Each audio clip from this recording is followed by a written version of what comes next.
أركب مع أخ كريم. نعم. والنافذة مفتوحة اللي عن طرفي. دخل من خلال النافذة لاقط ميكروفون، قال لي كلمتين أستاذ.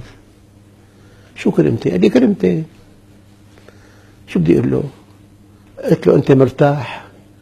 قال مو أنا. مو شرط أنت مرتاح، ما عندك مشكلة في البيت، ما عندك مشكلة صحية، ما عندك مشكلة بالدخل، ما عندك مشكلة بالعمل، مرتاح. لا تغير ما بيغير الله عز وجل، لا تقلق. ما دام ماشي صح لا تغير ما بيغير. هلا عندك مشكلة، أيام زوجية، أيام مالية، أيام صحية، أيام اجتماعية، بنقول لك غير ليغير.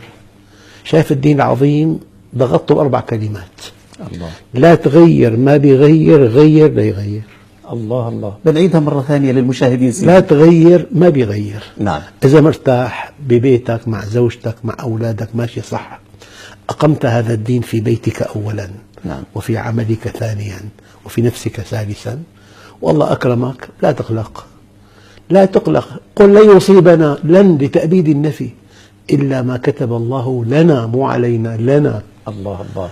ثقة المؤمن بربه. يعني عفوا سيدي، رجل النبي الكريم في الهجرة وصل تبعه سراقة لينال 100 ناقة لمن يأتي به حيا أو ميتا. الله. دقيق. قال له يا سراقة،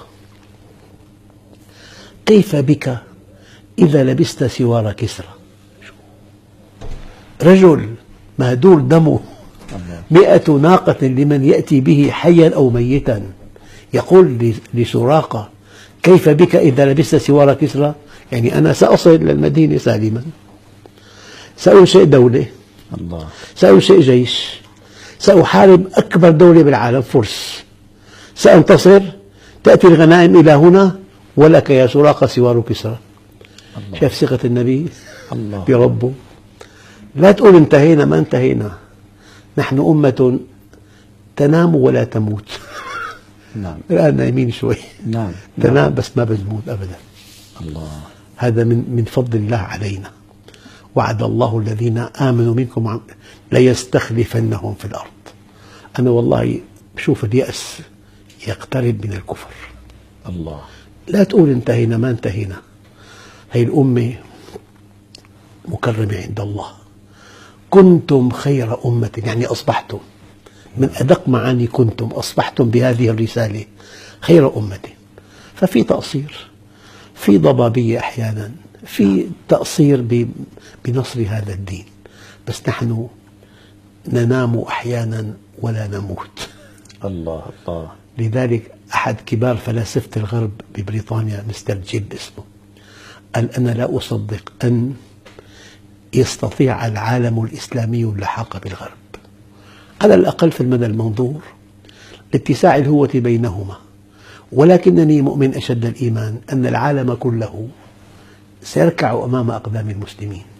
الله. لا لأنهم أقوياء أبدا، ولكن لأن خلاص العالم بالإسلام. الله. هي حقيقة يعرفها الغرب. في عنده حالة اسمها فوبيا إسلام. فوبيا إسلام، خوف من الإسلام. الله. كل سياسة الغرب هي قلقة من أن ننهض. صحيح. وهن عندهم اعتقاد جازم، يكفي يكون في برنامج واحد يقود هذه الأمة تستعيد نصرها.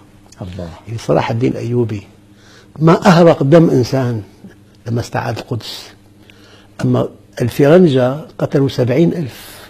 الله.